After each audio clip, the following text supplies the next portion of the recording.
Buenos días con todos. Queremos darle la bienvenida al tercer foro jurídico ADUC Delegación, Desafíos del Derecho Procesal en Tiempos de Crisis. Para nosotros es un honor contar con su presencia y con la de tan distinguidos ponentes.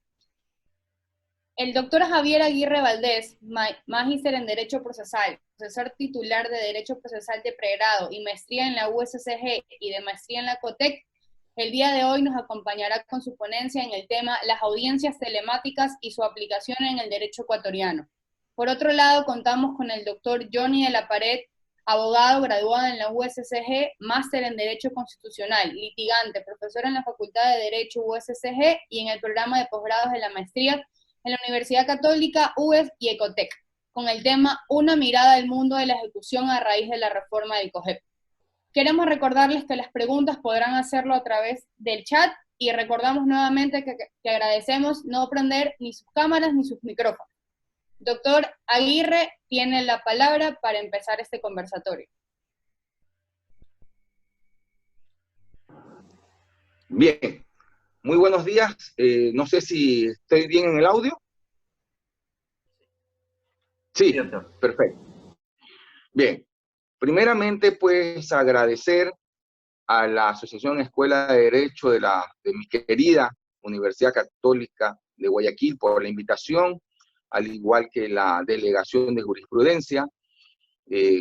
Todo lo que sea temas académicos, pues tanto hablo a nombre de Johnny y mío, estamos prestos, las veces que sean, siempre y cuando las energías alcancen. Quiero pues comenzar, al igual que una charla que tuvieron la semana pasada, la gentileza de invitarme, de aclarar que en este tipo de conferencias hay alumnos y hay abogados con mucha experiencia. Ciertas explicaciones o ciertos puntos para algunos abogados pueden ser básicos, pero también hay que pensar en los que están en la fase de aprendizaje, ¿no? Y bueno, este tema no puede comenzar de otra manera que no sea analizando la situación tan particular que atravesamos en el mundo y pues nosotros no somos la excepción. Y una de las áreas que más se ha afectado ha sido precisamente la de los abogados litigantes, de los cuales me incluyo. Aunque muchas áreas del derecho están paralizadas, la del abogado litigante es la que se ve un poco más perjudicada porque vemos poco probable una solución de corto plazo y comienzan serias preocupaciones. Yo noto que se han formado dos bandos, por decirlo de alguna manera. Quienes están ya exigiendo volver de alguna manera u otra a las actividades, porque aparte de que están detenidas las causas y están detenidos problemas de nuestros clientes, existe obviamente un tema económico.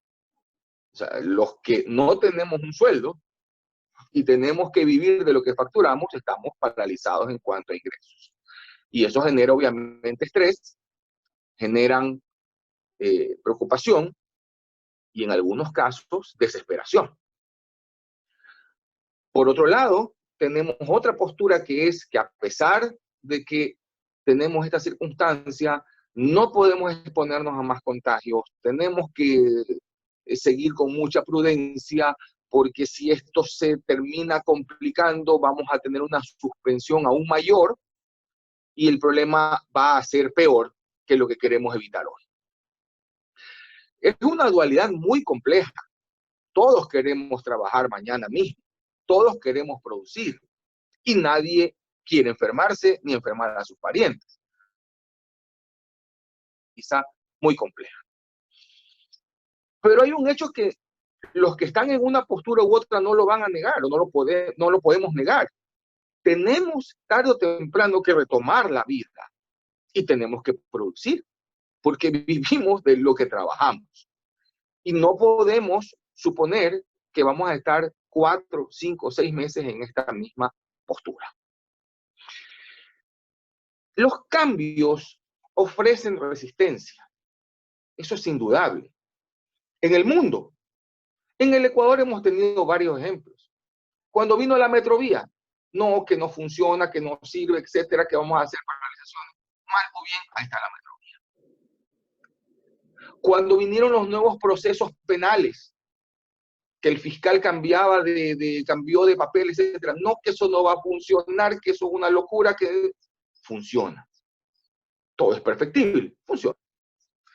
Cuando se cambió la unidad a la Florida, que cómo van a creer que tan lejos que no llegamos, que lo que me va a costar, que el tiempo, que el taxi, que la gasolina, estamos en la Florida.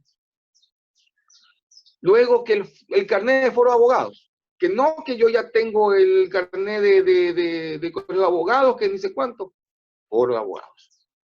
Y así, hasta el mismo COGEP, que este sistema, que audiencias, que no va a funcionar, que cómo vamos a hacer el sorteo electrónico, que eso los hackers van a poner en cualquier sala, que los remates electrónicos no van a funcionar. Les vuelvo a decir, claro que hay problemas, claro que todo es perfectible, pero si usted, y cuando digo usted, cualquier persona, va a buscar objeciones a un sistema, por supuesto que las va a encontrar. Y si esas objeciones las pone en primer lugar sobre las ventajas, va a ganar el fatalismo y no va a funcionar. Por lo tanto, si estamos en una situación de absoluta emergencia y tenemos a la tecnología, aparece como la opción útil y yo diría hasta necesaria en estos tiempos. Por supuesto que tampoco se trata de mandarnos, de lanzarnos a la tecnología al vacío sin tener todas las herramientas y las capacitaciones del caso. Pero obviamente nadie está fuera de sus cabales para sostener lo contrario. Nuestro Código de Procedimiento Civil, nuestro derogado Código de Procedimiento Civil, ya hablaba de la tecnología. Y estaba el artículo que decía que las pruebas se pueden presentar en cualquier tipo de forma, etcétera, incluyendo los de nueva tecnología. Ese artículo tuvo 2 o 3 reformas, porque como la ley no puede ir a la velocidad de la tecnología, si ponían un medio magnético, ya el magnético no. Si ponían telemático, el telemático tenía que ver con los teléfonos, entonces tuvieron que poner digital. Después que ya pusieron digital, ya decían que lo digital, pues se pusieron de nueva tecnología para que ya no nos compliquemos en los tecnicismos y las palabras exactas. Y ustedes ven cómo todos nos adaptamos a palabras como CD, pendrive. Ya vamos a comprar una computadora y ya hablamos de cuánto tiene memoria RAM y cuánto tiene de procesador y ya manejamos otro lenguaje. El COGEP lo que hizo fue ampliar o profundizar el tema tecnológico, que ya el Código Orgánico de la Función Judicial, que es anterior al COGEP, ¿no?, y que reemplazó a la vieja Ley Orgánica de la Función Judicial, ya lo establecía en su artículo 147, que me permito leer en su parte pertinente. Tendrán la validez y eficacia de un documento físico original los archivos de documentos, mensajes, imágenes, bancos de datos y toda aplicación almacenada o transmitida por medios electrónicos, informáticos, magnéticos, ópticos, telemáticos, satelitales, o ahí viene lo que les digo, o producidos por nuevas tecnologías destinadas a la tramitación judicial. Ahí están todas las formas habidas, y si es que alguna no alcanzó, entonces ya se habla de las nuevas tecnologías. Código Orgánico de la Función Judicial, la ley que le compete directamente a los jueces y a los usuarios de la función judicial. Y el artículo 116 del COGEP quizás viene a ser el más amplio de todos. Dice el 116, podrán realizarse a través de medios electrónicos, informáticos, magnéticos, telemáticos u otros producidos por la tecnología. ¿Qué cosa? Lo que dice el título. El título es actuaciones procesales. Es decir, más allá de la norma básica o la norma puntual para la audiencia o para el testigo o para tal o cual diligencia, las actuaciones procesales en general pueden hacerse a través de estos medios. El COGEP, lo que implementó fue un sistema que yo prefiero llamarlo oral por audiencias, porque la oralidad está en las audiencias. Todo lo que no sea audiencias es escrito.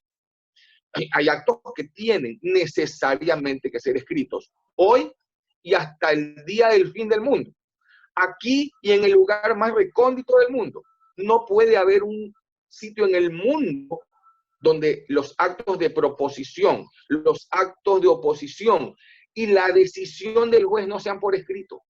No hay lógica en que eso quede a la memoria o a la capacidad de recordar de las partes o de las personas. Además que los jueces cambian por varios motivos, además que hay jueces de apelación que tienen que poder leer lo que se ha demandado y lo que se ha contestado.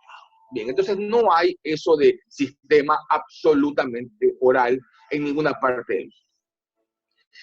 Ahora, también es cierto que de lo que yo he podido observar, hay mucha más resistencia al uso de la tecnología en las antiguas generaciones, en las cuales me incluyo, versus las nuevas generaciones. Y es normal.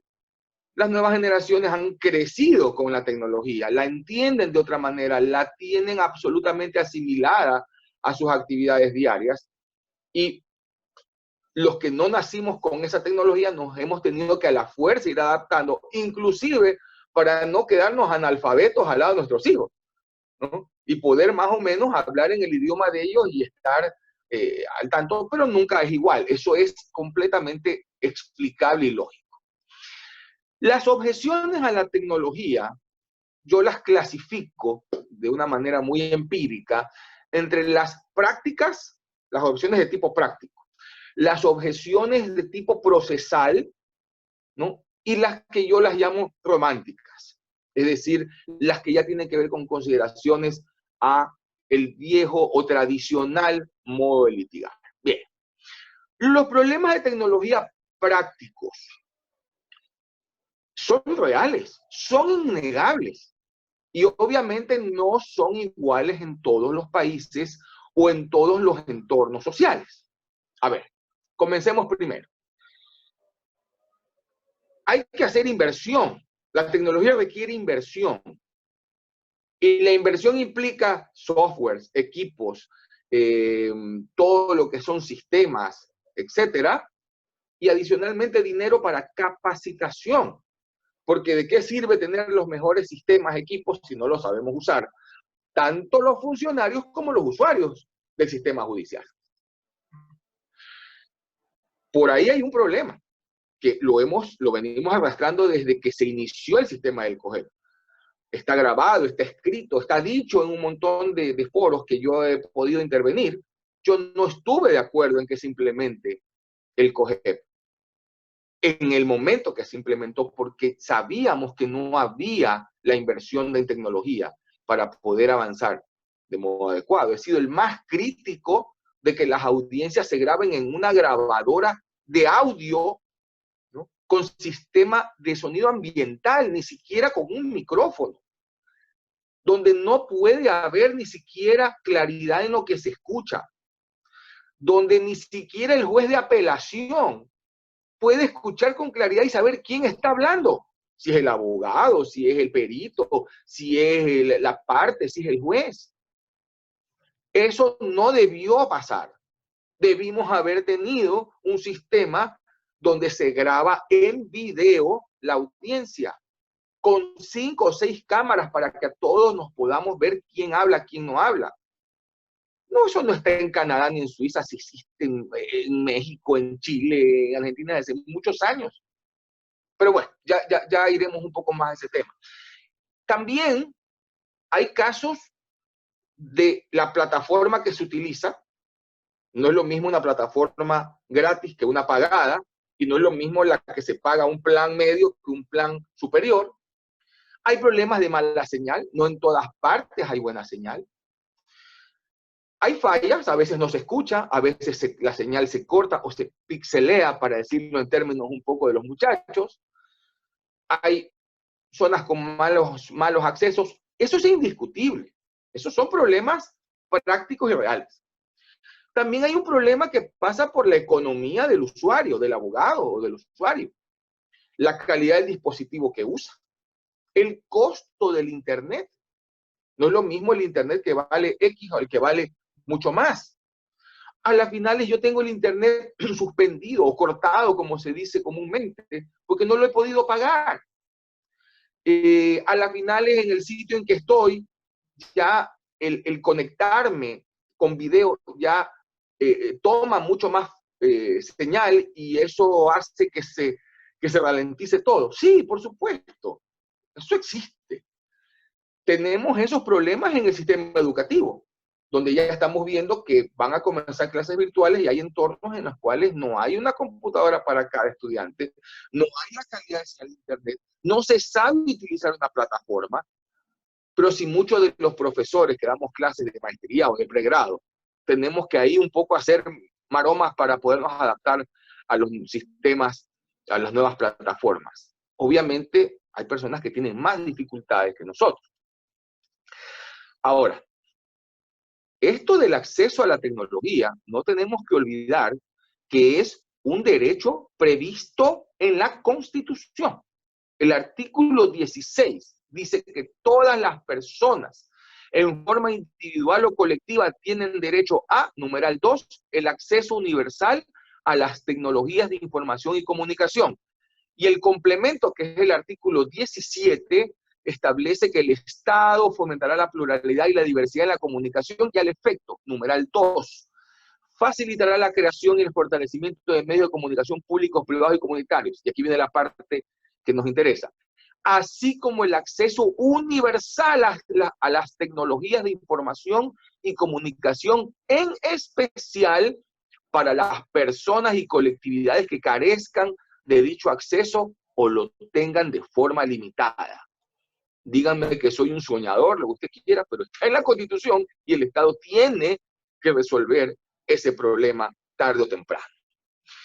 Sobre las objeciones de tipo procesal, que yo no las niego, vuelvo a decir, yo estoy completamente claro en que el sistema digital o el sistema a través de los medios de comunicación digital tienen problemas. Es imposible de no discutirlo. Pero vamos a ver si son tan graves siempre como se están analizando en ocasiones. Primero, se habla de la pérdida de la inmediación. Es claro que en un sistema oral por audiencias, los dos principios que se cumplen casi a cabalidad son la inmediación y la celeridad. La celeridad con sus primos hermanos en la economía procesal y la concentración. Pero es indiscutible que la intención es que estén las personas en contacto con el juez, porque el juez también puede analizar, sin ser psicólogo, lenguajes corporales, formas de expresión. No hay como el contacto o el diálogo personal, porque no hay pantalla, no hay sistema que pueda suplantar eso. Hoy que estamos viviendo lejos de mucha gente que queremos, lo sabemos. No hay videoconferencia que reemplace el contacto personal o la interacción personal. Pero, siendo cierto esto, porque si entendemos la inmediación como la relación, comunicación, contacto entre el juez y las partes, o los terceros y las pruebas, objetiva o de objetos, como es la subjetiva de sujetos, la verdad es que hoy tenemos esta debilidad de la audiencia grabada en audio. La audiencia hecha por videoconferencia nos ayuda a, digamos, matar dos pájaros de un tiro. La audiencia ya puede quedar grabada en audio y en video, y el juez de apelación, el juez de casación o hasta el juez constitucional puede revisar una audiencia viendo las partes que han intervenido. Que no es lo mismo que el juez no esté, a que no esté personalmente, a que esté en video, imposible de discutirlo. No hay que confundir un sistema de audiencias que se puede hacer por video que el que se tiene que hacer cuando no hay otra opción, como parece que nos enfrentamos en estos tiempos de pandemia. Y no vamos a discutir que la ley lo pone como prioridad el contacto personal. El artículo 4 del COGEP, las audiencias podrán realizarse por videoconferencia u otros medios de comunicación de similar tecnología cuando la comparecencia personal no sea posible. No es posible en este momento una comparecencia personal masiva porque nos vamos a contagiar. El artículo 86, comparecencia a las audiencias. Las partes están obligadas a comparecer personalmente a las audiencias, excepto 3, cuando a petición de parte el juzgador haya autorizado la comparecencia a través de videoconferencia u otro medio de comunicación de similar tecnología. Sí, son excepciones. Bueno, vivimos en un estado de excepción y las excepciones se están volviendo necesarias en aplicación. Si nos ponemos en este momento sumamente firmes en que tiene que haber cambios en las leyes para que se implemente y que este artículo diga podrán ser alternativamente por videoconferencia o la videoconferencia ya no será tan excepcional, nos vamos a esperar 6, 8, 9 meses hasta que venga la reforma legal. Es un poco complicado. Que también hay otra observación, que se pierde la publicidad porque ya no está abierta a todas las personas. Entonces, la solución sería que se pueda permitir que cualquier persona pueda acceder por vía electrónica a las audiencias. Pero ahí viene otro pero. Primero, muchas personas conectadas bajan la calidad de la señal. Nuestra anfitriona nos ha dicho desde el comienzo, por favor, desactiven la función de video porque eso va a hacer que sea más lenta la transmisión, indiscutible. Pero si es que puede hacerse por medio digital, ¿no? Cualquiera la puede grabar y cualquiera la puede subir a una plataforma. Y obviamente hay un impedimento por el artículo 83 del COGEP. Las audiencias serán grabadas solamente por el sistema implementado por la autoridad competente. Se prohíbe fotografiar, filmar o transmitir la audiencia. Su contenido no podrá ser difundido por ningún medio de comunicación. Esta limitación, hay personas que me han preguntado, ¿es para el usuario, para el tercero o para la función judicial también? Daría la impresión de que es general, de que la función judicial la puede grabar, pero no la puede subir a un portal, no la puede poner en Facebook, en YouTube, en lo que sea, o en la misma página de la función judicial. Por supuesto que tenemos otra objeción que no tiene una solución fácil o práctica. O permitimos que las personas puedan verla, pero no vamos a poder impedir que alguien la suba. También hay soluciones legales. Quien sube un acto que está prohibido por ley, como sería este, puede ser, ese acto puede ser impugnado y puede ser materia de un proceso civil y o penal, ¿no? Como no se puede evitar que alguien filme la audiencia en secreto o la grabe en secreto, como muchos la hacen, ¿no? Por ahí estoy viendo unas caras de culpables, ¿no? Claro, no se publica porque muchas veces la graban para poderla escuchar en sus despachos y poder tener un orden de lo que se dijo exactamente y poder tener una mejor preparación. Porque es que ir a pedir el soporte es un problema, que no está listo, etc. Bueno, incluso hay jueces de apelación que me dicen que las audiencias se las mandan grabadas en CD. Para los millennials que me están escuchando, ya el CD debe ser un grato recuerdo. Ya ni siquiera los dispositivos modernos, las computadoras traen para poner CD. Y ya hasta el pendrive está quedando un poco obsoleto porque ahora todo es la nube, ¿no? Bueno, todo lo que trae la modernidad. En todo caso, siempre se puede hacer trampa a la ley, por supuesto. Y eso es algo que digital o no digital puede existir. También usted puede ver en YouTube o en varias partes audiencias grabadas de varias partes. audiencias hechas en Colombia, audiencias hechas en México, audiencias hechas en Chile. O sea, usted puede encontrar. Algunas están subidas desde hace muchos años y para fines didácticos nos viene perfecto. Nadie se opone y nadie ha dicho que se ven violentados sus derechos, etcétera. Por lo tanto, termina siendo un asunto de discusión a futuro, pero también tiene algunos elementos de subjetividad. También hay los reparos de que, me estaba olvidando sobre la publicidad. La audiencia es pública, cualquiera puede irla a ver. El límite es el espacio. Pero si las salas de audiencia fueran con capacidad para 2.000 personas y van 2.000 personas, el juez no puede decir nada más que guarden silencio y que guarden la compostura. ¿Cuál es la diferencia que nos vean 100, 200 o 1.000 o 2.000 personas a través de la misma audiencia, a través de internet? No veo mucho problema. Cuando son audiencias de interés, por supuesto.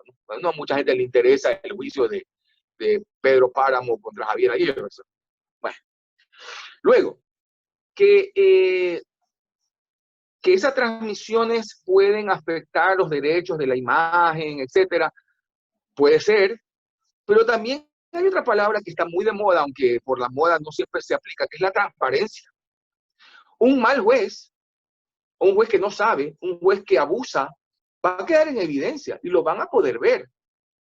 Y va a poder también demostrar su nivel de conocimiento cuando tiene que manejar situaciones incidentes o problemas que le salen en ese momento.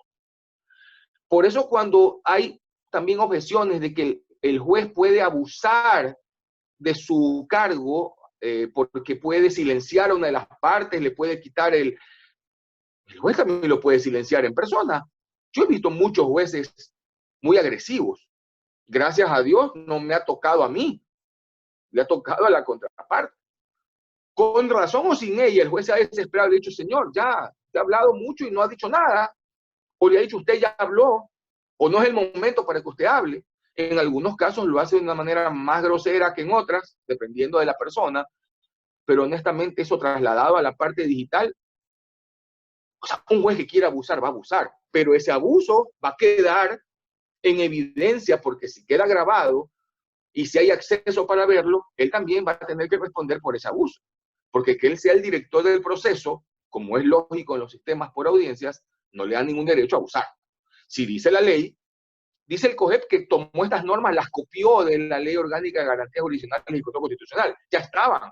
Que el juez puede poner tiempos, que puede cortar el uso de la palabra, si es que considera que la persona está abusando de ella. Algunas medidas, ¿no? De hacer combinada las partes, de hacerlas retirar si es que no se comportan. Todo eso ha existido desde las audiencias constitucionales. El COGEP no inventó las audiencias. Pues. Se nos ríen los abogados penalistas, laboralistas y constitucionalistas, ¿no? Porque las audiencias ya venían implementadas desde hace tiempo. Bien, la objeción más común que yo he escuchado y quizás es lo que muchas dudas trae y posiblemente muchos de ustedes están esperando o preguntándose, es la objeción sobre la prueba documental. He escuchado muchas objeciones sobre lo que perdemos con la prueba documental en una audiencia telemática o digital o videoconferencia. A ver, vamos despacito. El 196 del COGEP, ¿qué establece? Para la producción de la prueba documental en audiencia de juicio o única, se procederá de la siguiente manera. 1. Los documentos se leerán y exhibirán públicamente en su parte pertinente. Y el 4, que también preocupa, la prueba documental actuada quedará en poder del juzgador para tenerla a la vista en el momento de tomar su decisión sobre el fondo del asunto, dejando a salvo la facultad de las partes de volver a actuarla o usarla durante la audiencia de juicio. Bien. Para los que son abogados litigantes, esto ya es conocido.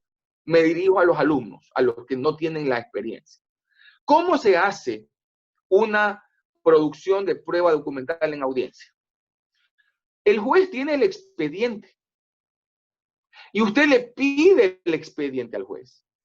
Y usted toma el proceso, el expediente, va a donde está el contrato, el documento, lo que usted quiera, reproducir en ese momento, hace un acto como usted enseña para que vea que es un documento que consta en el expediente y empieza a leer la parte pertinente. Esa es otra historia. Si la parte pertinente son 3 cláusulas del contrato, todo el contrato, eso ya dependerá de usted y a veces del juez, ¿no? Eso es otra discusión. Hace su lectura, perdón, hace su lectura y usted devuelve el proceso al juez, quien se lo da a la contraparte para que haga lo propio. Cuando usted presenta la prueba como se debe hacer en los procedimientos, incluso ya lo decía el CPC, pero no se hacía, usted presenta toda la prueba en la... Presenta la prueba en la demanda, a esas pruebas, entre ellas la documental, se ha hecho cuando se contesta la demanda. En consecuencia, o ergo, para hacerme el fino, cuando usted llega a la audiencia, ya llega con documentación o con pruebas impugnadas por las partes. No es el momento de impugnar la prueba en la audiencia, ya se impugnó. Y por lo tanto, si el documento estaba diminuto, para los estudiantes nuevamente, diminuto es incompleto, si el documento no está claro, si se alega que hay una falsedad, etcétera, pues obviamente tendrá que abrirse una fase para que las partes puedan acceder a los documentos, o el juez puede combinar a que se presenten, como lo consta en el COGEP, los documentos en original para que haya un examen directo. Es que no es igual el documento escaneado que el escrito. Vuelvo a decir, yo no puedo discutir eso. Por supuesto que no es igual. Nunca va a ser igual, ¿no? Pero si la impugnación, como sucede en muchas ocasiones, no es sobre la validez o la, o ¿cómo se llama esto? O la, que no hay falsedad en el documento, la veracidad del documento, sino sobre su contenido, sobre la interpretación de la cláusula, sobre la forma en que se quiere aplicar. ¿Cuál es el problema? No hay discusión de forma. Si la discusión se centra en que ese documento no es el original, que ese documento no tiene la firma, etcétera, podemos entrar en otro tipo de discusiones. Pero a la audiencia lo que hacemos es simplemente una reproducción de un documento que el juez no lo tiene en ese momento, porque usted tiene el expediente. El juez lo que hace en ese momento es tomar nota de lo que usted está diciendo. El análisis del documento del juez ya lo hizo antes de la audiencia, en algunas ocasiones, o lo va a terminar perfeccionando, perdón, en el momento en que le devuelvan el proceso. Muchos jueces me han dicho que ellos ya llegan a la audiencia, como creo que tiene que ser, revisando la documentación. Ellos ya han visto la documentación. Algunos ya van hasta con casi la decisión tomada, lo cual no estoy muy de acuerdo, porque pues, si vamos a producir toda una prueba en la audiencia y él ya tiene un criterio, es un poco peligroso. Pero ese es otro tema también. Hay muchos temas apasionantes para tocar en esto de los procesos. Y entonces, ¿qué es lo que se pierde? Que no le muestro el documento al juez, él lo tiene. Él lo va a tener en su despacho, en su casa, donde sea que esté haciendo el tema durante la pandemia. Obviamente, después de la pandemia tendría que estar en su despacho. Pero yo no creo que se pierde enormemente mi criterio personal, y posiblemente la mayoría no esté de acuerdo, pero es mi criterio. No creo que se pierde tremendamente algún efecto cuando yo le digo al juez, este es el documento, y se lo enseño, y digo, es el documento que está en su expediente, y si la otra parte no va a discutir que es el mismo documento, los vamos a pelear, nos vamos a enfrentar en cuanto a la interpretación o contenido del mismo. Por eso yo pienso que lo estamos viendo un poquito más grave de lo que verdaderamente es. Para los que se conectaron tarde, vuelvo a insistir, no estoy diciendo que los documentos digitales o digitalizados, más allá que la ley dice que tienen el mismo valor de los documentos escritos, yo entiendo que no son iguales. Yo no soy de la actual generación. Yo soy del libro. Yo soy de hojear el libro, de oler el papel. Me encanta. Pero no puedo negar que esto es lo que se va imponiendo en el tiempo y sobre todo con estos problemas. También he escuchado algunas objeciones sobre el tema de la firma electrónica. Y yo creo que también aquí hay una confusión. No es verdad que la firma electrónica se está exigiendo, porque sin esa no se va a poder actuar. De hecho, las actuaciones se van a poder permitir por los medios que ya utilizamos, que las demandas vaya con... ya me sacaron tarjeta amarilla, perfecto. ya voy a concluir. Media hora más y termino, no me entiendan. La demanda y los anexos escaneados pueden ir por email, pueden presentarse por ese medio electrónico, que todos lo manejamos. El correo electrónico existe allá desde el año, ¿qué será? 97, creo. Y eso sí lo dominamos todos. Y todo va escaneado.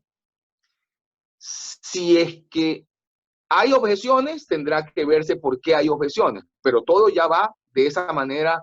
Les decía, ya todo va escaneado. Estaba leyendo un comentario que me estaban haciendo aquí. Ok. Ya después, la idea es caminar hacia el expediente electrónico, que está previsto en el artículo 114 y 115 del COGEP, que diferencia lo que es el expediente físico. Expediente físico 114 es el que contiene todos los documentos que deben reducirse a escrito y los registros de la realización de las actuaciones orales, pero no el contenido de las mismas, mientras que el electrónico en el 115, medio informático en el cual se registran las actuaciones judiciales y todo lo demás, almacenar las peticiones, documentos. Yo hago siempre el paralelo con la página de la Superintendencia de Compañías. La Superintendencia de Compañías, usted entra y usted puede ver la escritura escaneada, así sea del año 70, 60, ahí está. Usted puede ver las transferencias de acciones, usted tiene el CARDEX, usted tiene casi todos los actos societarios. Y usted casi que puede ojear la compañía sin ir a pedir el expediente. Algo similar es lo que se aspira. Por supuesto que con el tiempo se va a caminar a un sistema totalmente digital, donde la demanda ya no va a ser firmada sino por firma electrónica. La firma electrónica que ya está habilitada, que ya la habilitó el Consejo de la Judicatura a través de un organismo especial, no es otra cosa que certificar que somos nosotros los que estamos emitiendo un documento como usuarios, y el juez lo mismo. Y el sistema tiene un software que le permite a usted verificar que esa firma del juez es válida, y el juez también va a ver que mi firma, ya sea como abogado, como parte, como medio registrado, sea válida. Eso funciona en muchas partes desde hace muchos años. En comercio electrónico funciona desde hace mucho tiempo. En sistemas de contratación internacional y hasta de arbitraje internacional funciona. Por lo tanto, no es algo nuevo que lo vamos a inventar, y a la larga vamos caminando al cero papeles. No es lo mismo cero papeles que no escritura. Todo queda escrito, sino que está escrito en un medio digital. Por lo tanto, el tema está en que se nos pierde un poco ese principio de impugnarlo todo, ¿no? Que a las finales lo vamos a perder con ciertas documentaciones de tipo digital. Como se me está acabando un poco el tiempo, voy un poco a un tema que les quería referir. Yo he tomado contacto, yo tengo, gracias a Dios, como soy medio curioso, he podido hacer amigos en algunas partes de América, y un amigo juez de lo civil y mercantil en Buenos Aires, Argentina. He estado conversando mucho con él con este tema y me encantaría hacer un conversatorio con él a futuro. Ellos llevan unos 6 o 7 años con las audiencias por videoconferencia. Y él, digamos que se sorprende un poco de la cantidad de objeciones que yo le digo que existen, porque él me dice que si bien existieron en su momento allá, no fueron tantas. Obviamente la tecnología, los costos, son un problema. Allá el Estado sí les proporcionó, por ejemplo, escáneres de sistemas de alta tecnología que escanean 60 páginas por minuto, 60 páginas por minuto. Por lo tanto, el escaneo para ellos está superado. Para ellos el sistema de Internet es mejor que el nuestro, lamentablemente. Me dice que en los años que lleva haciendo audiencias, pocas veces ha tenido problemas de conexión, que a veces pasa, que a alguien no se le escucha bien o se corta, que se va, se vuelve a conectar y finalmente lo han logrado superar. Eso es un desafío definitivamente que tenemos, el tecnológico. Que ahora por el confinamiento, como le llaman ellos, a lo que nosotros le llamamos cuarentena, él está despachando desde su casa todas las audiencias. Ah, por cierto, había una objeción de que el Consejo de la Judicatura iba a disponer que las partes tienen que ir a las oficinas y los jueces de sus casas. Eso fue en una especie de opinión, etcétera, de lo que he podido hablar con las personas del Consejo de la Judicatura. La intención es que también los usuarios puedan estar en sus casas, porque la finalidad es protegerlos, ¿no? Que no está funcionando hoy, por supuesto que no está funcionando hoy. He leído en Twitter y personas amigas me han enviado sus experiencias tristes con este tema de los intentos de las audiencias digitales acudiendo a la Florida. Tengo entendido que eso es algo que que ya está obviándose para que se implemente a través de una plataforma que ya ha adquirido o que ya ha mejorado el Consejo de la Judicatura. Dios mediante, eso puede ayudar. Y para terminar, porque yo sé que hay muchas cosas que se pueden tratar, pero ya se me acabó el tiempo. Vean, mis queridos doctores, alumnos, no podemos parar el progreso. El tiempo, mejor dicho, la tecnología es una cuestión de tiempo. Va a llegar. Así como se demoró en llegar el sistema por audiencias al Ecuador, cuando ya había en muchas otras partes, va a llegar. Eso es una corriente contra... Alguien activó Bueno, algo pasó. No lo vamos a poder parar. Ya tenemos clases virtuales que van a comenzar en universidades y en colegios. Los seminarios como los que estamos teniendo en este momento, vía virtual. Las misas son virtuales hoy por hoy. Los cantantes sacan sus canciones virtualmente. Hay matrimonios por internet. Es decir, es innegable que el tiempo va a implementar o va a imponer este tipo de cuestiones. Y tenemos que irnos adaptando a estos nuevos tiempos. Hay un desafío grande, y termino, de parte del gobierno, que al fin y al cabo es el que maneja las finanzas del país, para que pueda mejorarse lo del acceso al Internet. Hay un desafío para los usuarios, que tenemos que también a veces salirnos un poco de la costumbre, ¿no? Y empezar a entender que es esto o esperar que haya cambios de leyes, que se adapte todo para volver a los sistemas presenciales, lo cual nos va a dejar sin trabajo algunos meses. Es un desafío que tenemos que aceptarlo. Les agradezco mucho su atención. Quedo presto para las preguntas que pudieran existir. Muchísimas gracias, doctor, por su intervención. Las preguntas las realizaremos al final para que usted pueda contestarlas. Ahorita vamos a darle paso al doctor Johnny de la Pared con su intervención. Bien, muchas gracias. Espero que me estén viendo y escuchando correctamente. Me confirma. Sí, todo, perfecto, todo. Muchas gracias. Bien, yo quiero iniciar esta intervención agradeciéndole a la EDUC, la Asociación de Estudiantes de la Escuela de Derecho de la Católica de Guayaquil, por la invitación. Espero que todos se encuentren bien de salud. Ha sido una preocupación en estos días lo que hemos pasado, lo que estamos pasando y lo que probablemente seguiremos pasando. He visto muy buenos amigos que se han conectado, colegas, amigos que se encuentran fuera del país, quienes los tomó esto por sorpresa, apreciados estudiantes. Estamos así intentando hacer academia, intentando avanzar con esta tecnología. Y yo les agradezco mucho la invitación. Me voy a permitir abordar un tema que nace de una problemática actual que tenemos con la crisis que estamos atravesando. Sin lugar a dudas, que la crisis, a más de sanitaria, es una crisis económica. Y la crisis económica va a traer una serie de consecuencias en nuestras propias vidas. Nuestras relaciones con los clientes, en las relaciones de clientes-clientes, en definitiva, un mercado que hoy por hoy está casi paralizado. Las transacciones casi en su totalidad, o buena parte, un gran porcentaje de eso, paralizado.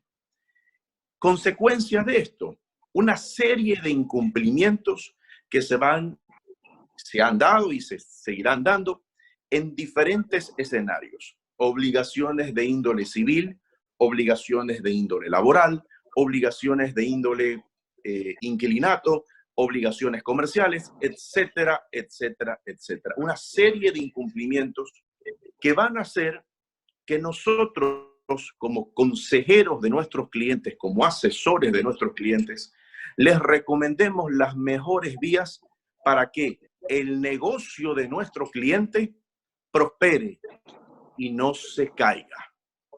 Mucho me temo que pese a las recomendaciones que muchas veces podamos dar, la vorágine de la crisis se lleve a muchos negocios pequeños, medianos y quizás algunos grandes. Por tanto, tenemos que estar muy bien preparados para asesorar a esos clientes eventualmente sobre conflictos judiciales que se puedan presentar. En este sentido, yo me he permitido recordar que en esta situación de emergencia siempre hay la posibilidad de encaminarnos hacia un proceso de ejecución que sea efectivo, que si bien es cierto es judicial, pero de acuerdo a la ley es un proceso hoy por hoy expedito. Y parto del concepto de cuáles son hoy por hoy los títulos de ejecución. Y en primer lugar tenemos a la sentencia ejecutoriada. Luego de un proceso judicial hemos obtenido esa sentencia que necesitamos ejecutar. Y frente a una sentencia ejecutoriada no cabe prácticamente ningún medio de impugnación, salvo el que la ley antes con el Código de Procedimiento Civil y todavía con el COGEP permite la presentación de la acción de nulidad de sentencia ejecutoriada en causales plenamente determinadas, bien entendiéndose que la sentencia ejecutoriada está escrita en piedra y se debe de cumplir. Sin embargo, hay la posibilidad de impugnar esa sentencia alegando que el juez que dictó la sentencia ejecutoriada no tenía jurisdicción, no tenía competencia, no se realizó la citación. Usualmente en muchos casos se presentan este tipo de acciones. No se notificó oportunamente la convocatoria de una audiencia y eso derivó en una indefensión, entre otras. Esa sentencia debe de ejecutarse, dependiendo obviamente qué tipo de obligación nazca de lo que se dice en una sentencia, en obligaciones de dar, de hacer o de no hacer. Como segundo título de ejecución, la ley nos da el laudo arbitral. El laudo arbitral nacional expedido por un tribunal o un árbitro ecuatoriano es, sin lugar a dudas, también un título de ejecución.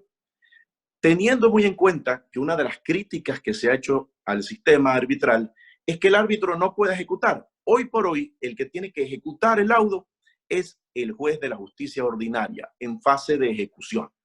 Obviamente, como muchos de ustedes ya conocen, el laudo arbitral no puede impugnarse a través de los recursos. Es inapelable, esa es su característica.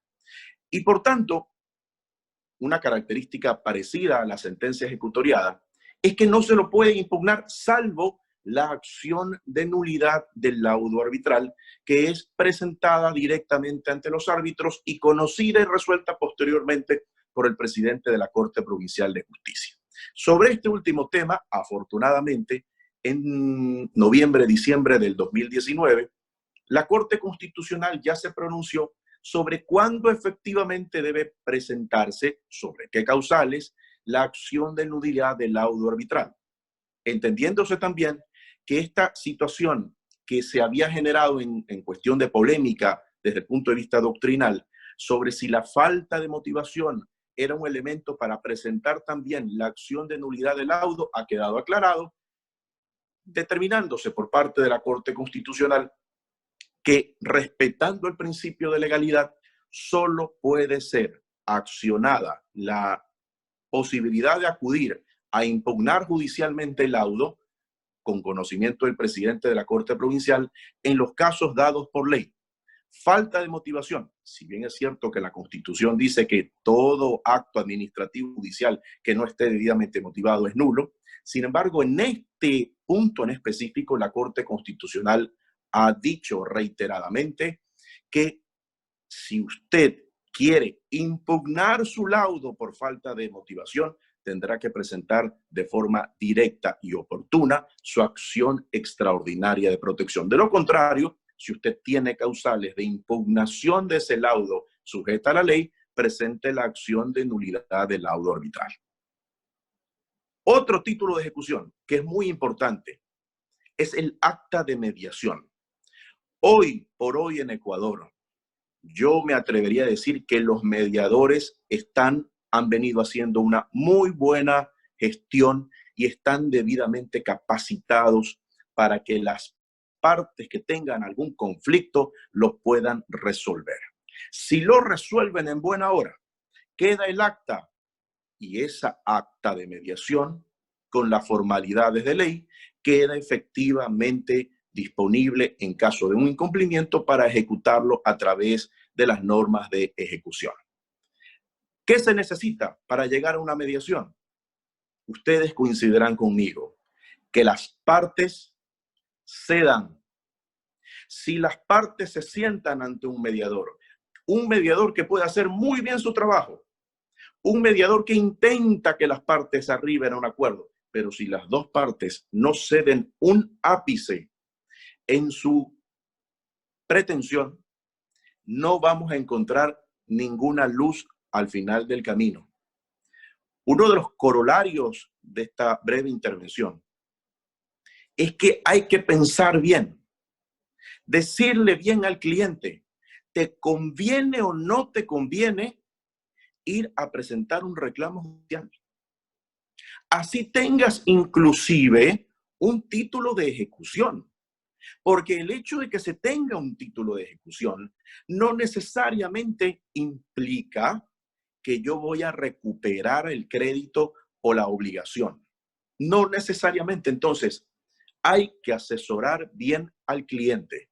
Si el cliente, su pretensión es que se le pague, como dice el contrato, $1.000.000, y la otra parte le dice, no te puedo pagar $1.000.000 ahora como efectivamente me obligué, pero te ofrezco pagar ese monto en el siguiente cronograma, que puede ser de 6 meses, de 1 año, de 2 años, de 5 años, obviamente que eso debe estar sujeto a un análisis, porque de persistir en las pretensiones iniciales cada una de las partes, ninguna de las dos al final del día va a llegar a acuerdos que hagan que su negocio, que su actividad prospere.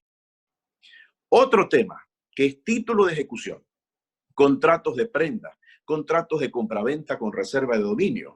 Viene entendiéndose que en las situaciones actuales que hemos estado con las limitaciones de acceso a las notarías, porque inicialmente no funcionaban las notarías y posteriormente solo se han venido haciendo ciertos actos con base en turnos. Desde el próximo lunes la atención afortunadamente sigue siendo con turnos, pero ya se abre el espectro de realización de actos notariales y de todas las notarías. Se estaban presentando los siguientes problemas. Repito, estamos en una crisis económica.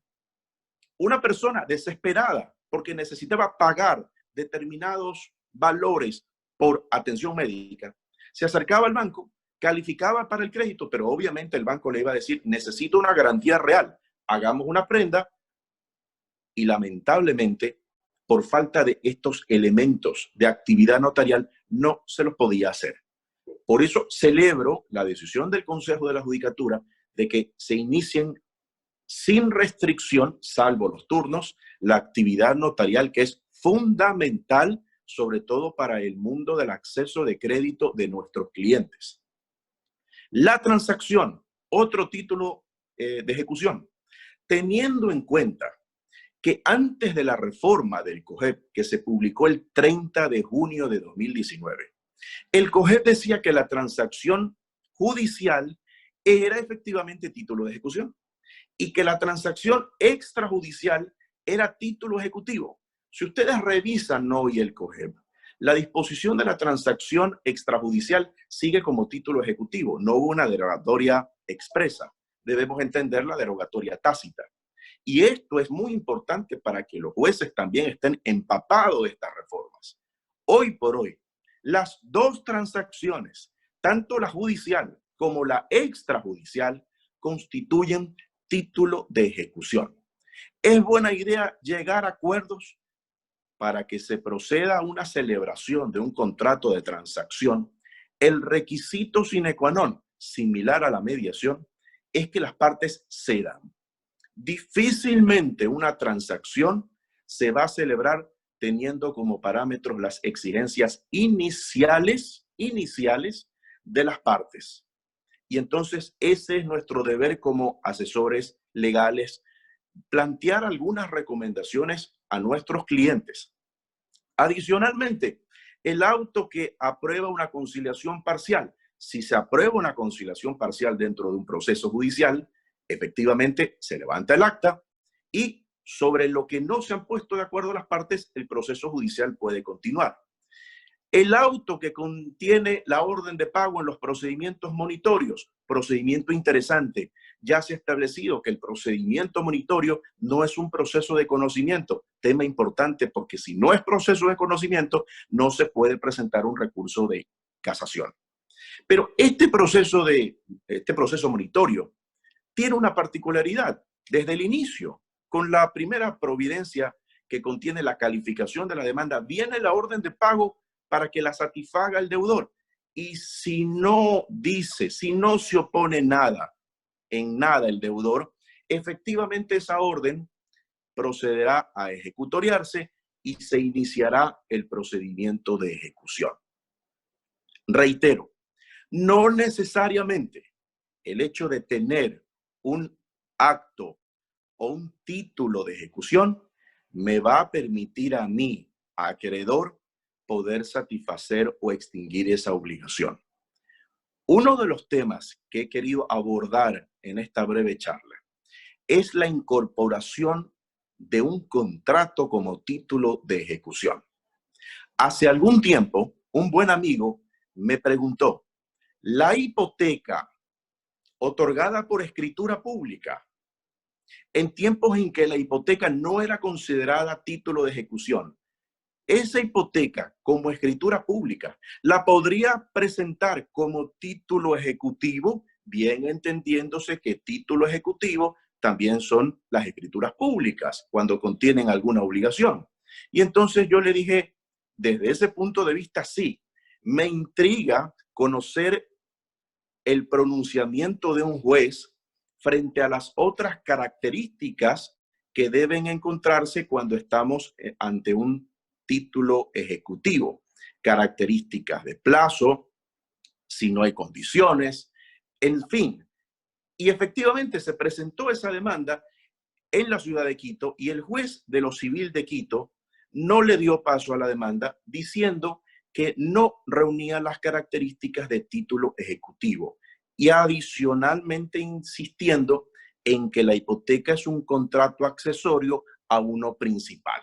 Bien, 30 de junio de 2019 se incorpora como reforma en el COGEP la posibilidad de que la hipoteca sea título de ejecución.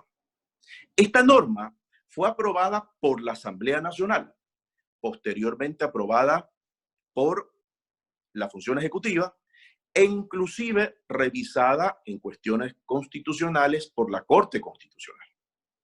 Es decir, diferentes estamentos en la revisión de todo un conglomerado de reformas al COGEP. Puntualmente en la hipoteca, de lo cual no se ha hablado mayormente, esta reforma del COGEP, incorporando a la hipoteca como título de ejecución, ¿a quién beneficia? Obviamente que beneficia al acreedor. Obviamente que es el acreedor.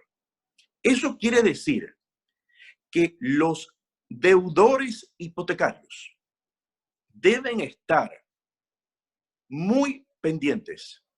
Yo no les diría alarmados, pero muy pendientes de satisfacer oportunamente sus obligaciones derivadas de un contrato de hipoteca. Porque si eventualmente hay un incumplimiento del pago de las cuotas de la obligación que es garantizada con una hipoteca, entonces la entidad acreedora, con relativa sencillez, va a solicitar a la justicia la ejecución de esa hipoteca.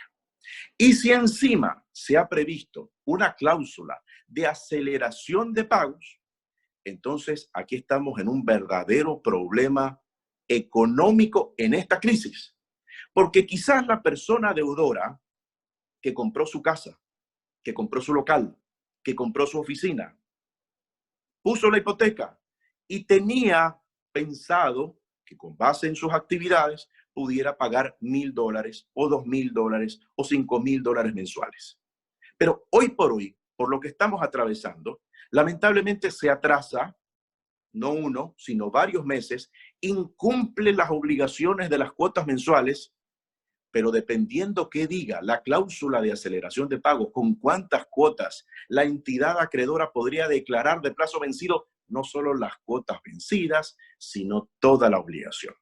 ¿Qué los hace pensar a ustedes que ese deudor que no tenía para pagar $5,000 a razón de 3 o 4 cuotas mensuales o 5 cuotas mensuales de $1,000 cada una, pudiera tener la capacidad hoy por hoy de pagar una deuda o una obligación de $150,000 o de $200,000? Pero aquí está la norma. Y la norma le permite entonces al acreedor, con base en la hipoteca y además otros documentos que indiquen el valor de la obligación, porque hay una verdadera controversia entre una hipoteca cerrada y eventualmente una hipoteca abierta, para fijar el valor a lo que efectivamente tiene que aterrizarse y ejecutarse la obligación. Estos son temas que revisten hoy por hoy mucha importancia, porque como lo dije inicialmente, el tema sanitario lo tenemos en este momento, es un verdadero problema, pero lo que se nos viene, lo que estamos viviendo, es que el tema económico es un tema que va a tener una incidencia en todos los hogares ecuatorianos. Me atrevería a decir, no hay hogar ecuatoriano en este momento y quizás en gran parte del mundo que día a día no vea que su patrimonio desciende. Es de esperar que en algún momento, quizás la próxima semana o la siguiente, podamos ir saliendo a hacer determinadas actividades, pero nuestra vida no va a ser igual. El profesor Javier Aguirre, con mucha solvencia y con gran criterio, ha dicho que tenemos que ir adaptándonos a este nuevo estilo de vida. Sí, nosotros como abogados, como asistentes de abogados, como asesores legales, tenemos que hacer un gran esfuerzo como profesores. Nos está costando, pero tenemos que hacer el esfuerzo. Pero en este interín, el esfuerzo también debe venir de las instituciones como Consejo de la Judicatura o como otras instituciones que deben estar interconectadas. Cristóbal Mantilla ponía en el chat con acierto que ya el juez no debería de oficiar determinados temas, sino que eso debería de estar, la información en las páginas web, como un modelo a seguir de la Superintendencia de Compañías, inclusive con el código de barras. ¿Cuáles son los problemas prácticos que en las ejecuciones tenemos? Uno muy sencillo. Si el deudor es un extranjero y uno quisiera solicitar como providencia preventiva el arraigo del extranjero, hay ciertos requisitos que la ley hoy por hoy nos obliga.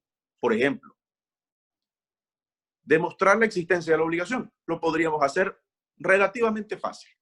2, que el deudor es extranjero. También lo podríamos comprobar con una copia de su pasaporte. Pero el número 3, la exigencia número 3 que nos da la ley, es hasta cierto punto difícil de cumplir, porque el requisito es que ese deudor extranjero no tenga bienes raíces en el Ecuador. Y entonces la pregunta es, ¿y cómo yo le pruebo eso al juez? Porque hay registros de la propiedad, muchos registros de la propiedad, que no están interconectados. Hay muy pocos interconectados. De tal suerte que si yo quiero cumplir lo que dice la ley, tendría que recopilar más de 220 y tantos certificados de los registros de la propiedad que existen en el Ecuador. Y hasta que yo tuve el tiempo, el dinero para recopilarlos, ¿saben lo que pasó con el deudor extranjero? Se fue hace rato. Entonces, si tuviéramos las facilidades de que un solo organismo nos entregue esa información, yo creo que la vida de todos podría ser mucho más sencilla, sin tantos trámites presenciales. El problema, y la leía efectivamente a Consuelo que ponía un comentario en el chat, es que nuestra permanencia en las unidades judiciales no puede ser como lo era antes. Y también es un mea culpa de los abogados, porque cuando vamos a las unidades judiciales, no solo nos encontramos con nuestros buenos colegas, sino que también nos encontramos con muchos usuarios.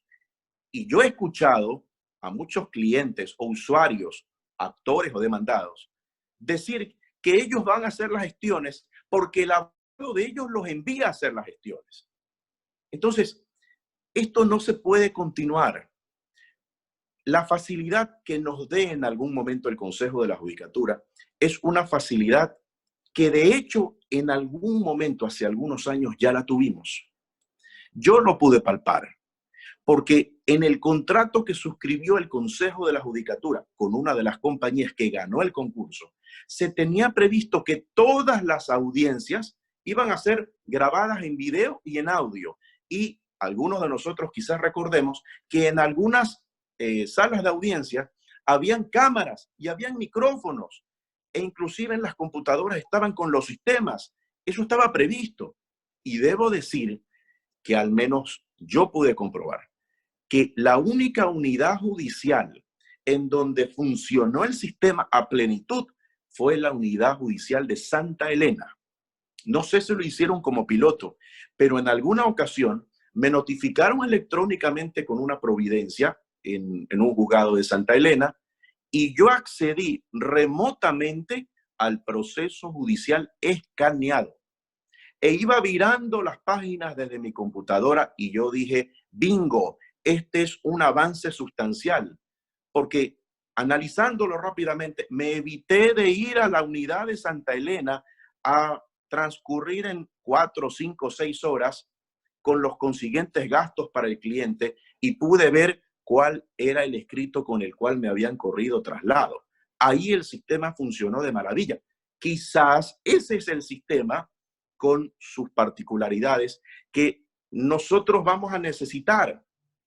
Hoy por hoy, insisto, tenemos algunas situaciones interesantes en el COGEP.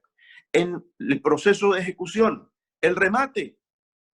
La reforma, cuando vino la vigencia del COGEP, nos impuso un nuevo estilo para hacer remates.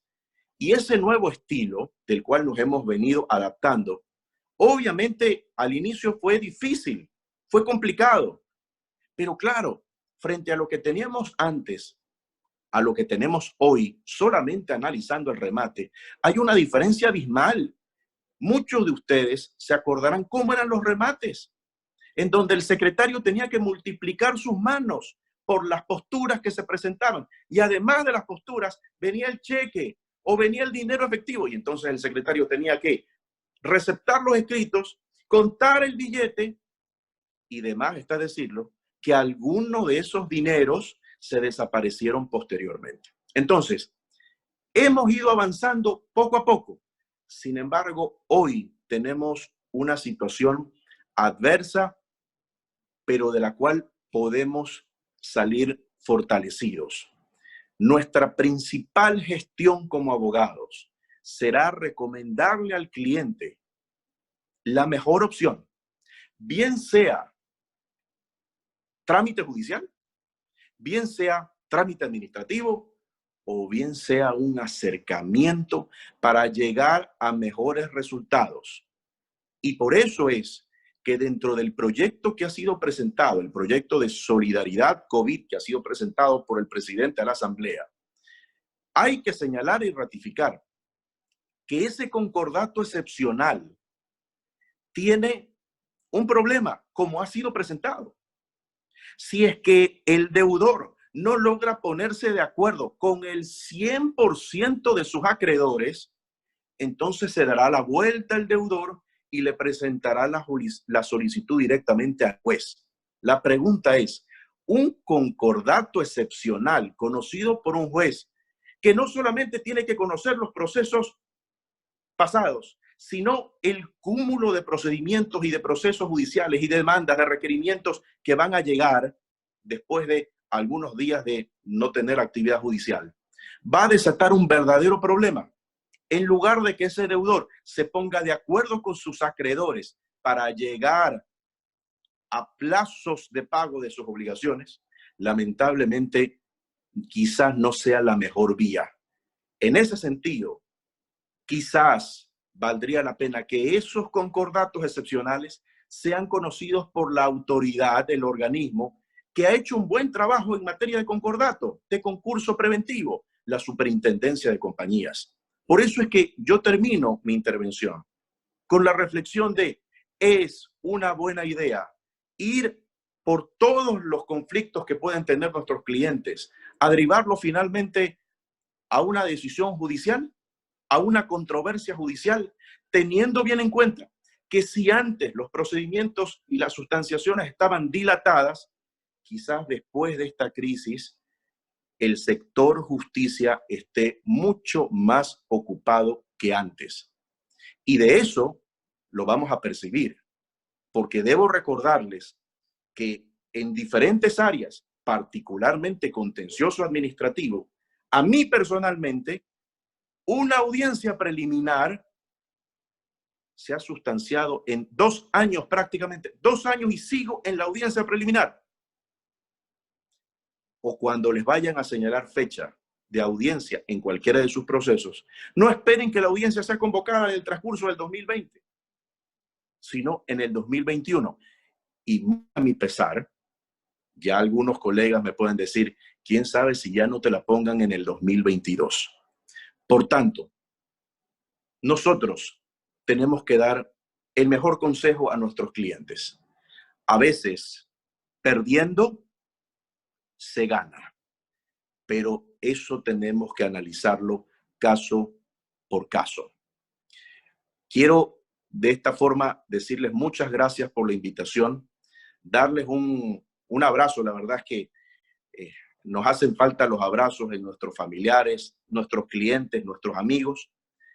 Esperar que todos se encuentren bien y frente a esta incertidumbre de todo tipo, hacerle frente, agradecer que estamos vivos, que nuestros familiares están vivos, con salud, y si hemos perdido, intentar superarnos en memoria de los caídos y respetar primordialmente los protocolos que se vayan a imponer en lo sucesivo para protección de todos. Si hay alguien que es irresponsable, nos está comprometiendo la salud a todos y eso no lo podemos permitir.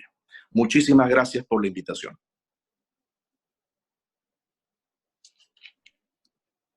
Muchísimas gracias, estimados doctores, por su intervención. Ahorita daré paso a las preguntas. Doctor Aguirre, la primera pregunta para usted es ¿en qué plataformas están llevando estas audiencias o diligencias y qué pasaría con las pruebas testimoniales? Bien, muchas gracias. ¿Sí me están escuchando? Sí. Ya, perfecto. A ver, de lo que he podido investigar, el Consejo de la Judicatura está contratando un sistema. Hay varios, ¿no? Hay los Moodles, hay los meetings de Microsoft, ¿no? Los mismos Zoom a nivel profesional. Lo ideal sería una plataforma específicamente contratada para el Consejo. Como los sistemas de videoconferencias que tenemos en ciertas instituciones en el Ecuador. pero en este momento, pues lo urgente le gana lo importante y pues hay buenos productos que pagándose licencias un poco más caras pueden permitir accesos de muchas personas y facilitar las funciones, etcétera.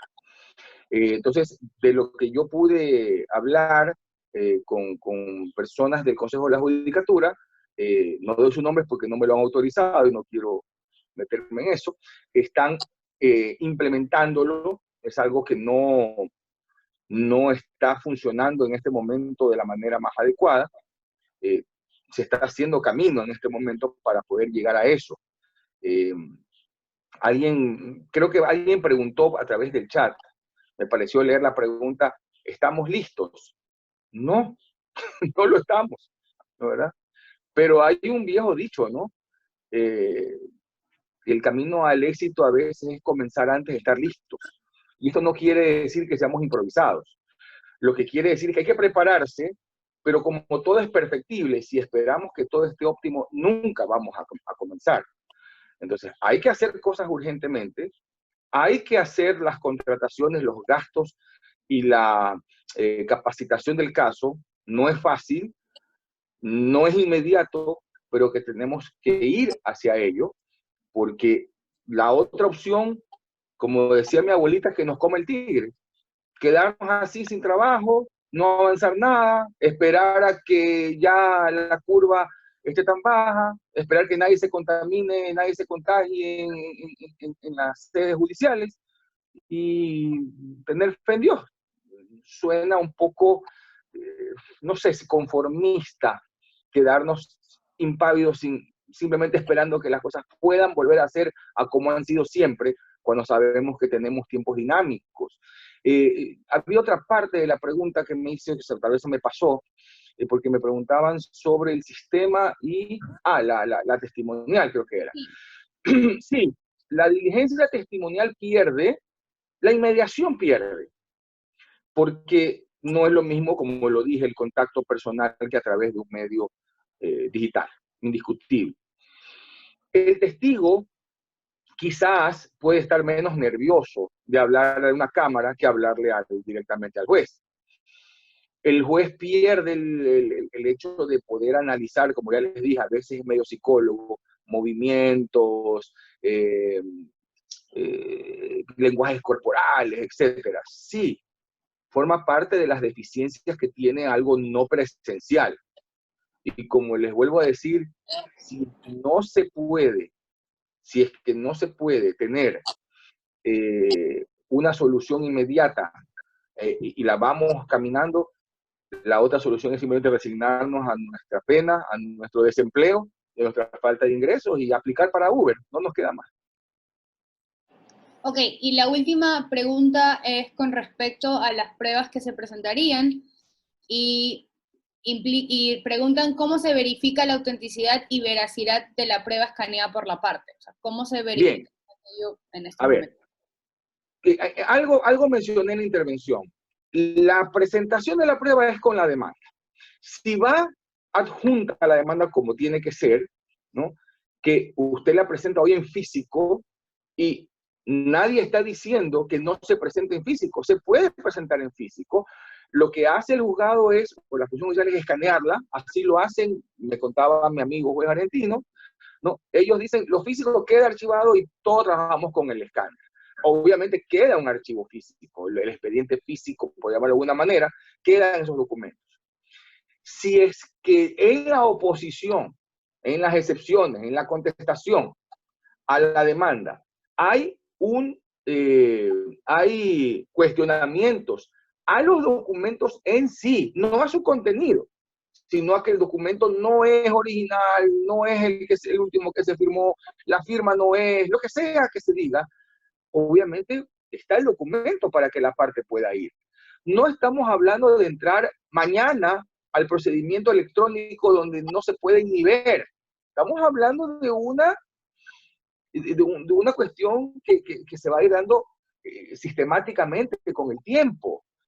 Por lo tanto, nadie está hablando de que ya mañana todo va a ser, como les decía, tampoco es que la firma electrónica ya es desde mañana y no se va a poder hacer nada sin firma electrónica y como cuesta $50, eso afecta a la gratuidad. No, o sea, no tenemos que atolondrarnos tampoco.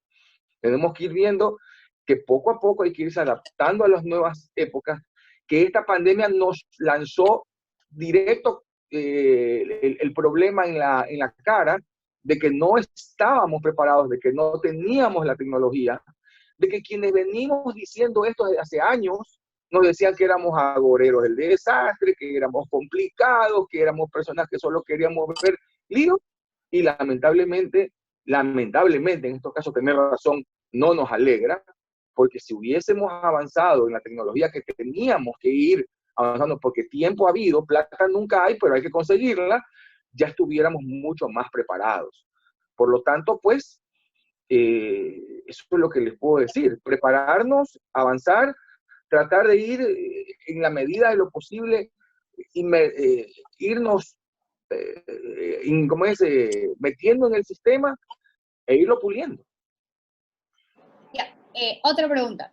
Con respecto a las citaciones, porque he recibido dos respecto a las citaciones de cómo se están manejando actualmente, y la señora Betty Muga pregunta que en las causas de alimentos que no se han podido citar, si bien el pago comienza con la demanda y pensión provisional, ¿cómo se lo cita el demandado siendo esto algo que no se está realizando? Bien, la paralización de los servicios a todo nivel, ministerio, subsecretaría, función judicial, paraliza todo. Las citaciones como parte del sistema judicial también están paralizadas. Las notarías están empezando por turnos a rehabilitarse propiamente. Entonces, la citación en este momento no puede cambiarse en las 10 formas que están previstas en la ley, ¿no?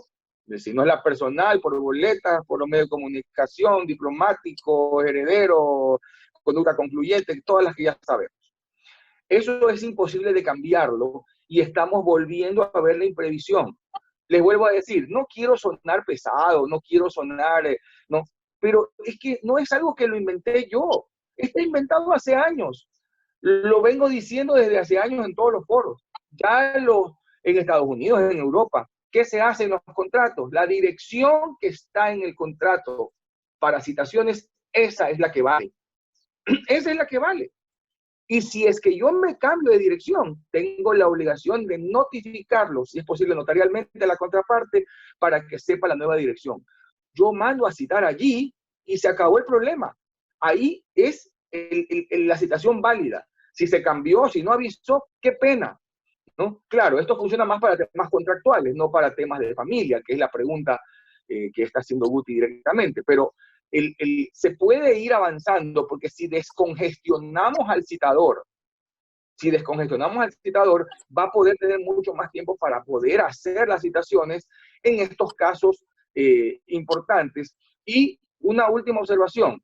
Quiero que ustedes, sobre todo los abogados que han llevado temas constitucionales, acciones de protección en lo general, sí se han dado cuenta que las acciones de protección muchas veces no las cita ningún citador, lo hace el secretario, que va con un oficio y a veces lo deja tirado en la recepción de la compañía, se lo entrega a cualquier persona, una vez, 48 horas o hasta 24 horas antes, y las partes van.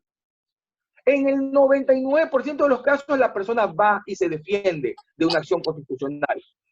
No hubo citador, no hubo tanta parafernalia y comparecen. Eso quiere decir que obviamente también en la citación funciona mucho la viveza criolla de la persona que no se quiere dejar citar, que cambia de domicilio ficticiamente, que no abre la puerta, etcétera, y que crea situaciones ficticias para trastocar el tema. Ya se convierte en un tema social, lamentablemente de idiosincrasia, que es muy difícil de erradicar en corto plazo. Por último, dice que por favor se comente el tema de las firmas electrónicas, si ya se están utilizando para presentar documentación y si es así, si usted ha tenido alguna experiencia en ese sentido. No, la firma electrónica todavía se está implementando en el Ecuador para sistemas judiciales. Yo tengo por aquí la dirección exacta para quienes no se han familiarizado con el tema, porque esto es algo que salió hace pocas semanas. Usted se mete a una página del Consejo de la Judicatura, pero propiamente es ICERT, ICERT, ¿no? .fje.gov.es. No tengo nada que ver yo con la compañía ni con el Consejo de la Judicatura. Y es un proceso fácil porque está muy explicado allí. Usted tiene que escanear su cédula, su certificado de votación, poner cierta información, un correo electrónico, se lo validan, después de unos días por correo electrónico le dicen que está validado o que falta cierta información, porque depende si usted se inscribe como persona natural, si es como persona jurídica, etcétera.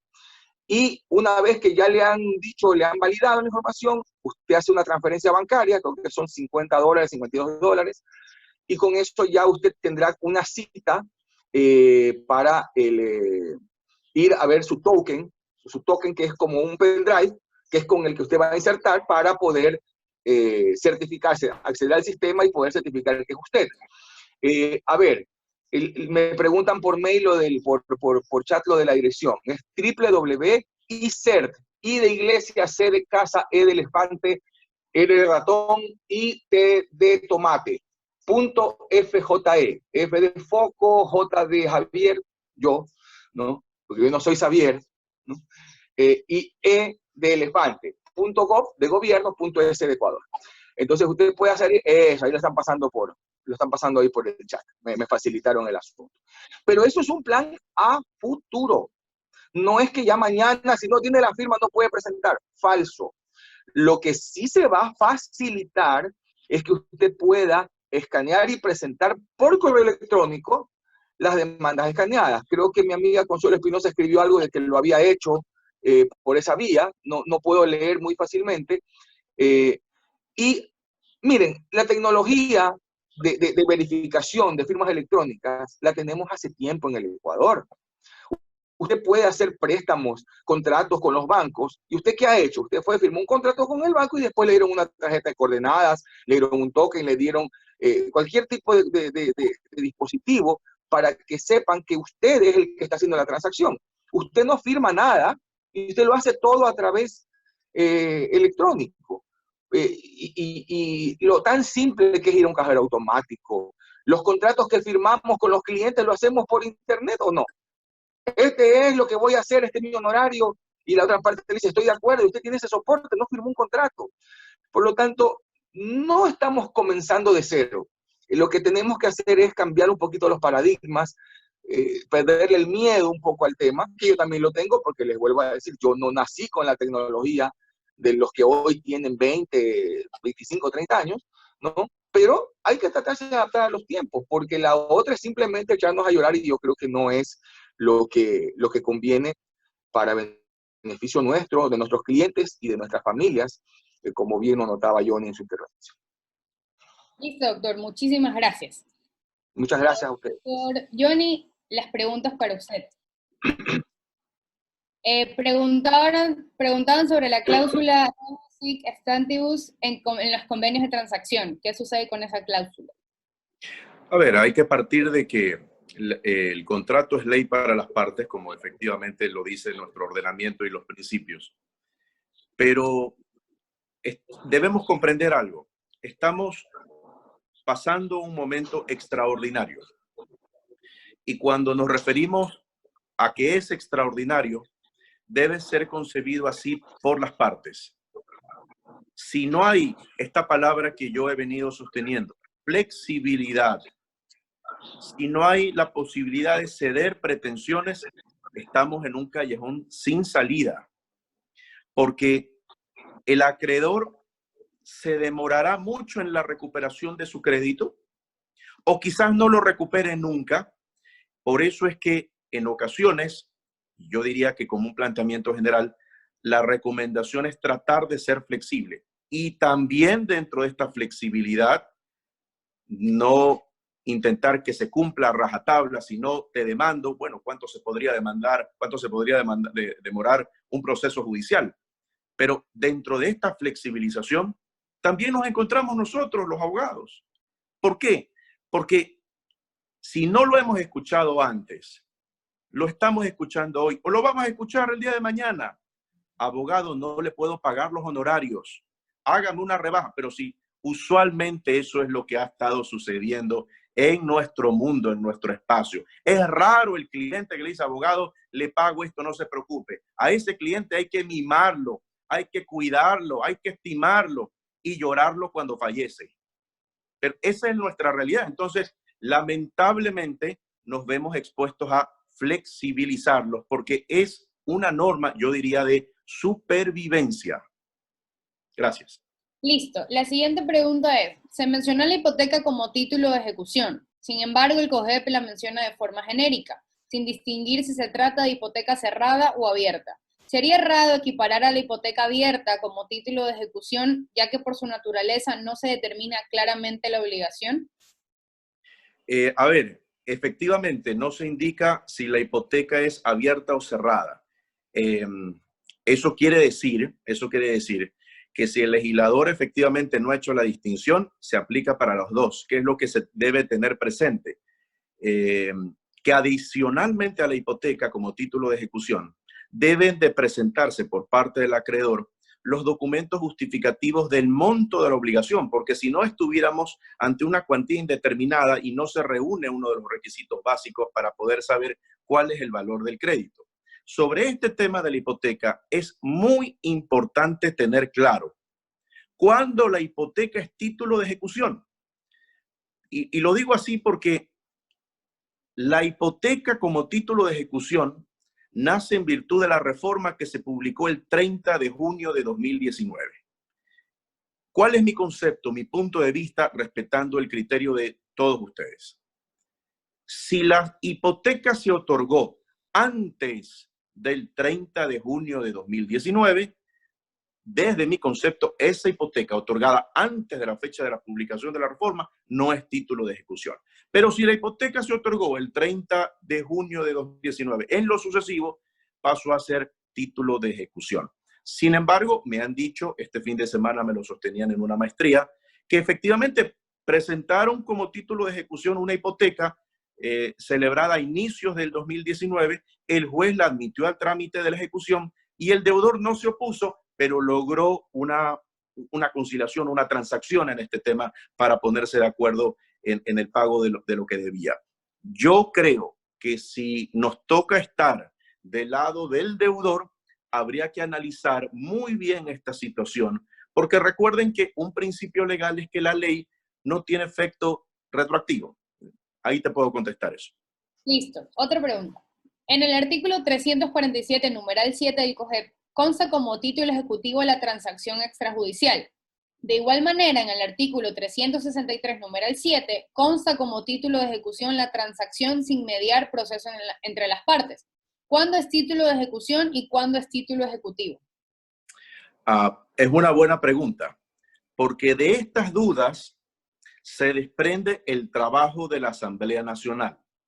Cuando se hace una ley hay que tener muy presente que si se reforma algo de la ley, hay que hacer las debidas derogatorias. En el caso puntual de la reforma del COGEP, hoy por hoy, como lo he dicho, título de ejecución tanto es la transacción judicial como la extrajudicial. Sin embargo, en el artículo 347, si ustedes lo revisan actualmente, ese artículo está tal cual desde la vigencia del COGEP. Numeral 7, transacción extrajudicial. Mi criterio muy particular, que en los casos de transacción extrajudicial que se celebraron con posterioridad al 30 de junio de 2019, todos ellos serán títulos de ejecución, todos ellos. ¿Y qué pasa con los títulos anteriores? Podrían ser considerados como títulos ejecutivos.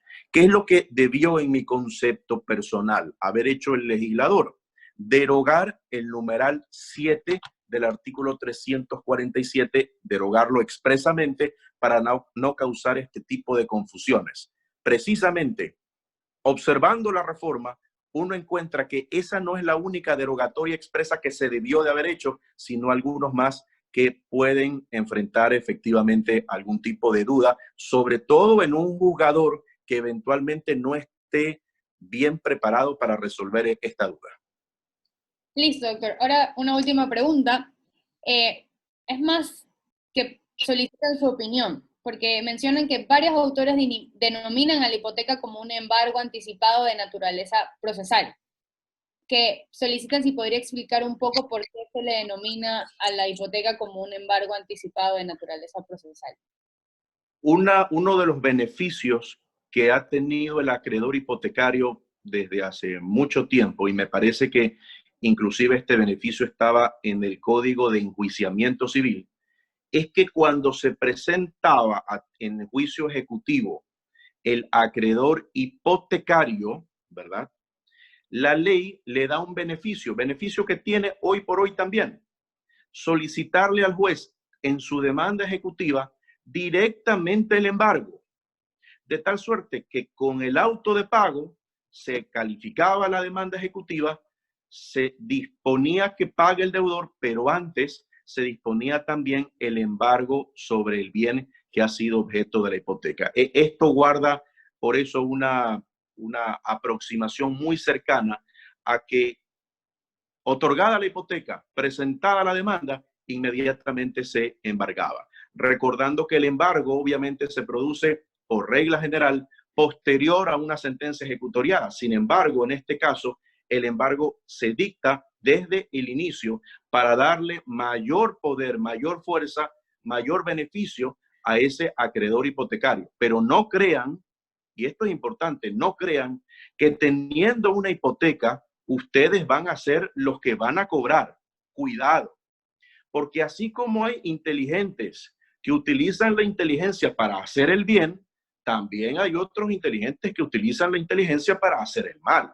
Y entonces, bien es cierto que la hipoteca tiene crédito privilegiado de tercera clase, pero cuando me refiero a que ciertas personas utilizan la inteligencia para hacer el mal, es que muchos deudores en ocasiones se autodemandan y los demandantes tienen mayor privilegio que la hipoteca.